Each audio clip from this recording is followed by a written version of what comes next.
ม้าจากปูม้าวิ่งใส่ปูม้าจากโค้งขึ้นมาติดม้าจ้า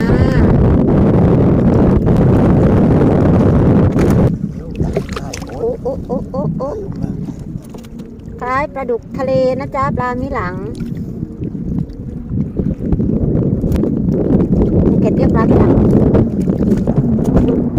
ระนองเรียกปลาดักชุมพรเรียกปลาสาแก้ว